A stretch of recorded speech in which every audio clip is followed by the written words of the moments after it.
Alors, je m'appelle Solal, j'ai 24 ans et je suis actuellement responsable du DEJ, département éducatif de la jeunesse juive, qui est un mouvement partenaire de l'OFAC. Je suis responsable de la délégation parisienne de ce mouvement.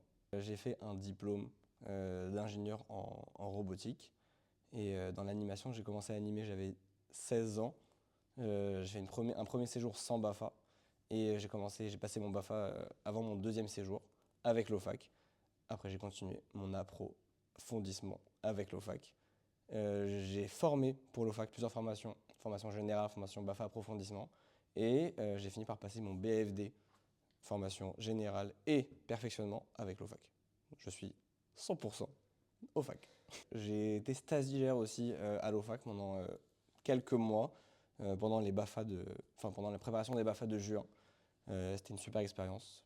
Pourquoi l'OFAC? Parce que bon, j'avais un lien, je pense, privilégié avec les gens qui y travaillaient, que je connaissais depuis longtemps. C'est les personnes qui travaillaient, je pense on peut citer Yona. C'est elle qui m'avait donné envie d'animer quand j'ai rencontré la première fois au DEJ.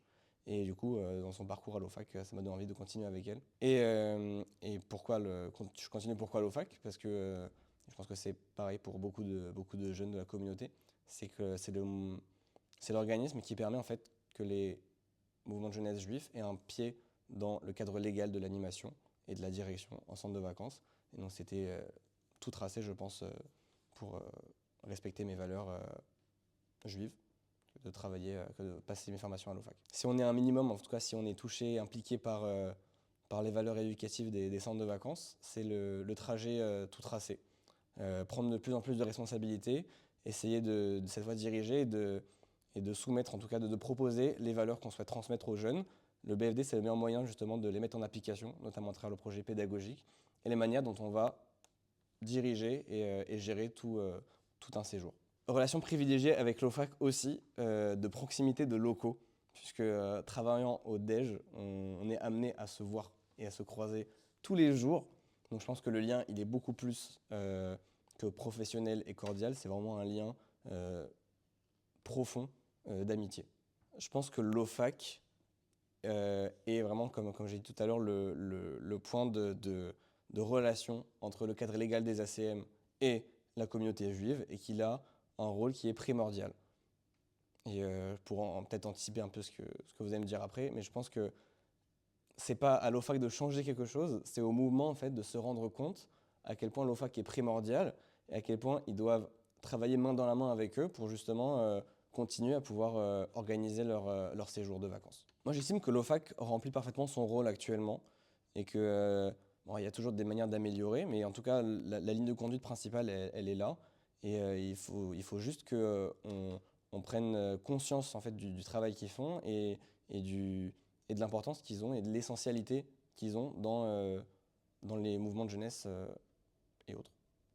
Donc je la vois en réalité à la même place, avec, je l'espère, plus d'importance donnée de la part des mouvements qui sont partenaires, qui en sont partenaires. Louis 7 Louis 7, Louis 8, Louis 9. Je souhaite à l'OFAC d'être encore présent, encore investi et encore volontaire pour la communauté pendant les 50 prochaines années à venir, je l'espère. Même si, alors à voir aussi quel va être l'avenir des Juifs en France, mais en tout cas je pense et je souhaite que l'OFAC accompagne les Juifs de France jusqu'au bout, jusqu'au maximum qu'il leur est possible de faire. Je pense que la mixité sociale que propose l'OFAC est extrêmement riche, extrêmement intéressante pour chacun. Moi, j'ai beaucoup appris, j'ai passé mon BAFA approfondissement, pas dans le cadre d'un internat de la communauté, mais dans le cadre classique de l'OFAC. Et on apprend énormément en fait, des différences de culture des uns des autres. Et on en ressort forcément super enrichi. Et c'est très, je pense que c'est gratifiant pour l'OFAC de voir, de proposer en fait, des stages ouverts à tous et où chacun peut trouver sa place dans un stage qui proposera en fait une richesse culturelle énorme. J'ai ajouté quelque chose. L'OFAC, je pense qu'il y a un point extrêmement important que l'OFAC met en valeur, c'est le fait de donner la parole et donner la chance aux jeunes de pouvoir former les autres. Les formateurs, à partir de 19 ans, peuvent commencer à former d'autres jeunes qui auront peut-être entre 16 ans et même plus âgés qu'eux. Et le fait de donner la chance aux jeunes d'avoir plusieurs formateurs sur une même formation avec des expérimentés et des moins expérimentés, c'est une richesse énorme. Et moi, pour avoir commencé mes stages en tant que formateur avec des directeurs de stage qui avaient vu, eux, peut-être une autre époque de l'OFAC, ça a été extrêmement formateur d'apprendre d'eux, même si on avait des visions peut-être différentes, mais en tout cas complémentaires sur plein de sujets.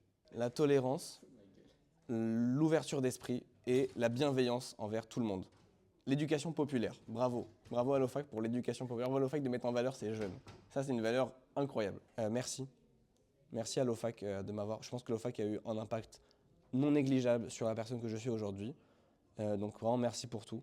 Je souhaite, et j'en suis persuadé, que énormément de jeunes et moins jeunes ont été impactés par leur parcours à l'OFAC. Et voilà, que ce soit une étape, je le souhaite, la plus indispensable possible pour les jeunes qui passent par là, et que ça puisse leur apporter tout le bonheur et la formation dont ils ont besoin. Bravo. Bon anniversaire l'OFAC.